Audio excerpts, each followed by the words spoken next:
ये क्लास 10 है। क्लास 10 में हम लोग वास्तविक संख्या रियल नंबर पढ़ रहे हैं। आज ये उदाहरण 1 है। उदाहरण 1 को आप लोग देख सकते हैं। 4052 और 12576 का एचसीएफ यूक्लिड विभाजन एल्गोरिथम का प्रयोग करके ज्ञात करें। चलिए सवाल हम बनाते हैं। तो सबसे पहले हम लिखेंगे कि भाज बराबर, पहली जो बड़ी संख्या उसको ये मान लेना है। बड़ी संख्या है 12576, कॉमा जो छोटी संख्या है उसको भाजक मान लेंगे। तो ये हो गया 4052। भाजक को बी मानते हैं, भाज को ए द्वारा सूचित किया जाता है। तो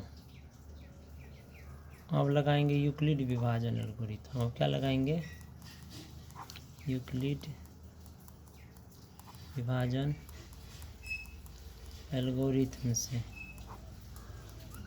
ठीक है, फॉर्मूला आप लोग को पता है, ए बराबर बी क्यू प्लस आर से। तो भाज कितना है? भाज के सामने में लिख देना आपको। भाज आपको है 12576, है ना। भाजक कितना दिया हुआ? बी का मान देखिए कितना है, 4052। अब इसको इससे भागा लगाना है आपको। इससे क्या लगाना आपको? भागा। तो भागा लगाइएगा तो 3 मरतबे लगेगा। कितना मरतबे? 3 मरतबे। तो शेष आ जाएगा आपको 420। एक चरण हो गया। अब फिर क्या करना है आपको? ये जो भाजक है, अब ये भाज्य हो जाएगा। ये तो अब ख़त्म हो गया ना। अब इसको यहाँ उतार दीजिए। अब इसको शेष से भागा लगाना है। 420 से 420 से भागा लगाइएगा तो 9 मरतबे लगेगा। आपको हो जाएगा शेषफल 272। आगे आएंगे फिर। अब इसको उतारिए 420 को यहाँ। अब ये भाज्य हो गया, इसको भगा देना शेष से। शेष है 272। 1 मरतबे लगेगा, 148 बच जाएगा शेष। फिर 272 को यहाँ उतारिए, लगाइए शेष से भागा। ठीक है, फिर 1 मरतबा लगेगा, शेष हो जाएगा 124। फिर 148 को यहाँ उतारिए, शेष से भागा दीजिए 124। ठीक है, लगेगा। फिर आपको 1 मरतबा लग जाएगा, शेष आ जाएगा 24। ठीक है, फिर आप कीजिए 124। अब ये भाजक है, ये भाज्य हो जाएगा। इस साइड ले आना आपको। इसको शेष से भगा दीजिएगा। तो 24 पंचा कितना होता है? 120। हाँ, 24 पंचा 120। शेष आ जाएगा आपको 4। फिर 24 को देना है आपको भागा 4 से। तो 4 छक्का 24। ये पूरा तरह से कट जाएगा। ठीक है, पूरी तरह से कट गया। इसीलिए 80 अब बराबर कितना हो जाएगा? यही आपका भाजक आंसर होता है 4। ठीक है, इस तरह आप लोग इसको बना सकते हैं।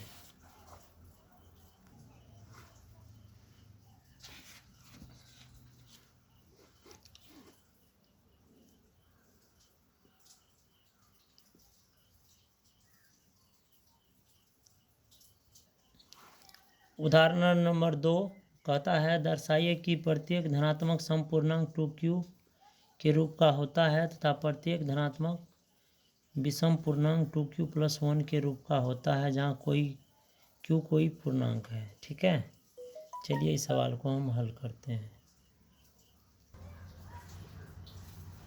चलिए सवाल को अब हल करते हैं।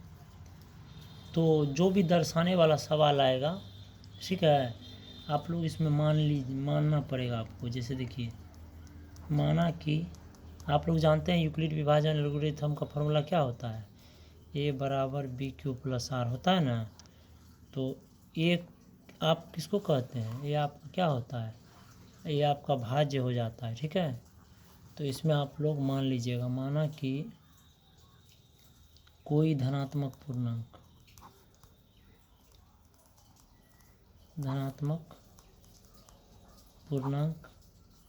ए है ना। ये मान लेना है, क्योंकि ये भाज्य को से हम लोग सूचित करते हैं, जहाँ ए बराबर बी क्यू प्लस आर तथा बी का मान, देखिए बी का मान दिया हुआ, भाजक का मान इसमें दिया हुआ बी का मान देख रहे हैं, क्यू के पीछे में, यह क्यू आपका भागफल है, इसके नीचे पीछे में बी होता है, यहाँ बी होता है, तो बी का मान है 2, तो 2 लिख देना है। तथा आर शेषफल है, ठीक है। अब सूत्र लगाएंगे, चूँकि अब यूक्लिड विभाजन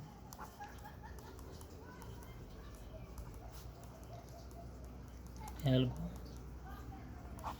से, ठीक है, इसीलिए ए बराबर पी क्यू प्लस आर से, इसी फार्मूला पे आप लोग को ले जाना है। यदि आर बराबर आप क्या मानते हैं, सबसे पहले अपने मन से 0 लेना है आपको। कल जब भी ये दर्शाने वाला सवाल आएगा, शेषफल सबसे पहले 0 से आपको उठाना है। तो ए बराबर क्या हो जाएगा, तो देखिए बी का मान कितना दिया हुआ आपको, तो 2 दिया हुआ, देख रहे हैं बी का मान, यहाँ भी देख सकते हैं 2 है, तो बी की जगह पर 2 लगा दीजिए, क्यू का मान नहीं दिया उतार दीजिए, और आर जो देखिए आर का मान आप क्या लिए हैं 0, तो 0 यहाँ बैठा दीजिए, तो ये हो गया 2Q।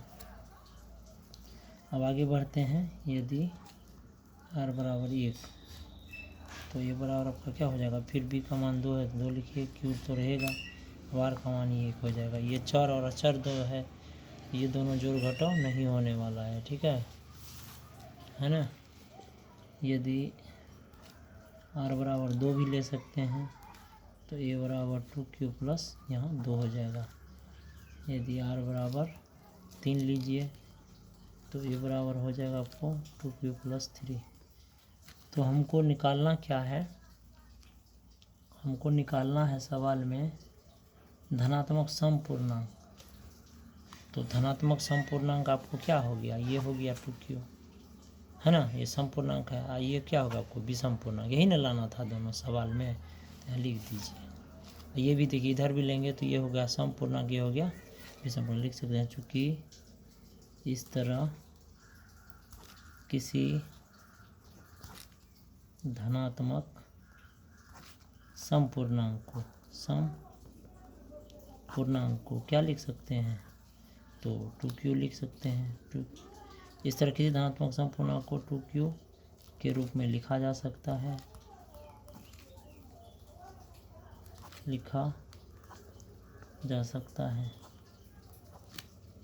तथा किसी धनात्मक विषम पूर्णांक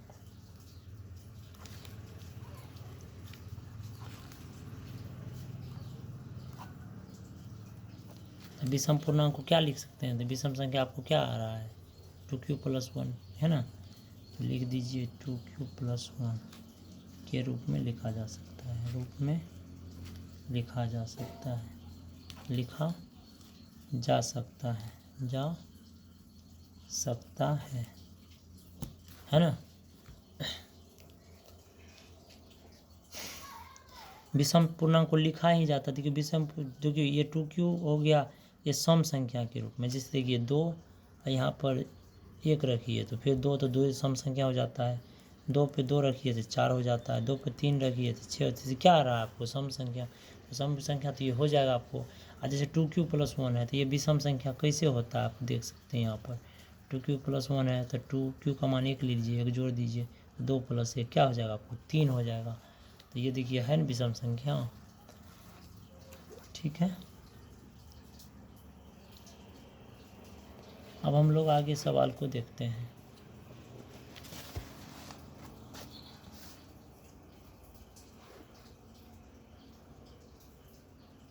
उदाहरण 3 में दिया हुआ है, दर्शाइए कि एक धनात्मक विषम पूर्णांक 4Q प्लस 1 या 4Q प्लस 3 के रूप का होता है जहाँ Q एक पूर्णांक है, ठीक है। चलिए उदाहरण 3 बनाते हैं। चलिए इस सवाल को बनाते हैं। माना कि ये भी दर्शाने ही वाला सवाल है, तो माना कि कोई धनात्मक पूर्णांक क्या मान लेंगे a है, जहाँ a बराबर BQ प्लस R तथा b का मान देखिए क्या देगा, b देखिए q के पीछे में ये तो भागफल है ना, तो b का भाजक ही है, तो 4 है, 4 लिखेंगे, तथा R शेषफल है।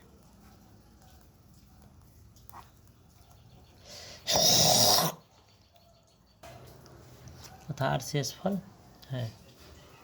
चूँकि अब क्या करेंगे, अब यूक्लिड विभाजन एल्गोरिथम लगा देंगे। अब यूक्लिड विभाजन एल्गोरिथम से, ठीक है। आपको फार्मूला मालूम है कि ए बराबर बी क्यू प्लस आर होता है। इसी से बनाएंगे। सबसे पहले यदि आर बराबर आप 0 ले लीजिए, क्या लेना है 0, तो ये बराबर क्या हो जाएगा, देखिए बी का मान क्या है 4, तो 4 लगाइए। क्यू का मान तो नहीं दिया हुआ है तो क्यू उतर जाएगा। आर का मान क्या लिया है 0, तो 0 लगाइए तो 4Q हो गया। अब यदि अब आर का मान बढ़ाते रहिए, जैसे 0 लिया अब 1 लेना है, उसके बाद 2 लेना है, 3 लेना है, इस तरह बढ़ेगा। तो ये बराबर फिर हो गया 4Q प्लस 1, ठीक है। फिर आप लिखिए यदि आर बराबर 2, तो ये बराबर हो गया 4Q प्लस 2, ठीक है। आगे आना है आपको।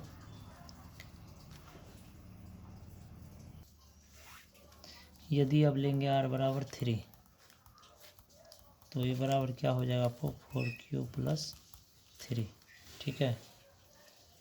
तो आपको निकालना क्या था, धनात्मक विषम पूर्णांक। तो लिख सकते हैं, देख सकते हैं धनात्मक विषम पूर्णांक एक ये हो गया है ना, एक ये हो गया, ठीक है। तो लिख सकते हैं हम लोग, अतः किसी भी धनात्मक विषम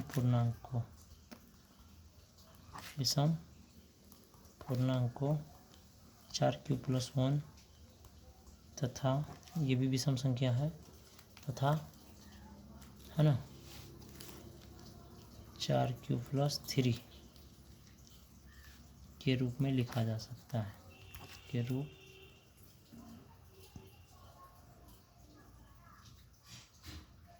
अतः किसी भी धनात्मक विषम पूर्णांक को 4Q प्लस 1 तथा 4Q प्लस 3 के रूप में लिखा जा सकता है,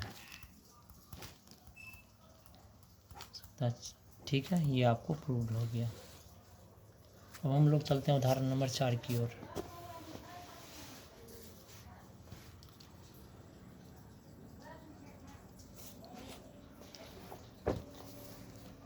उदाहरण नंबर 4 है, एक मिठाई विक्रेता के पास 120 काजू की बर्फियां और 130 बादाम की बर्फियां हैं। वह इनकी ऐसी ढेरियां बनाना चाहती है कि प्रत्येक ढेरी में बर्फियों की संख्या समान रहे तथा ये ढेरियां बर्फी की परात में न्यूनतम स्थान घेरे। इस काम के लिए प्रत्येक ढेरी में कितनी बर्फियां रखी जा सकती है। चलिए, ये उदाहरण 4 जो है ना, ये आपको इसमें आपको HCF निकाल देनी है, ठीक है। चलते हैं हम इसको बनाते हैं उदाहरण नंबर 4।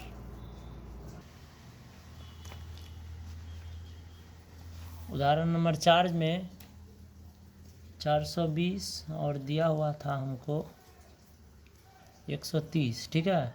का इसमें क्या करना आपको HCF निकाल देनी है। क्या करनी है आपको लोग को HCF निकाल देनी है।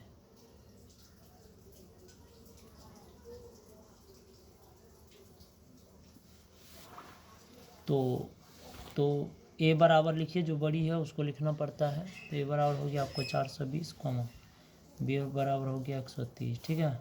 और सूत्र लगाएंगे अब यूक्लिड विभाजन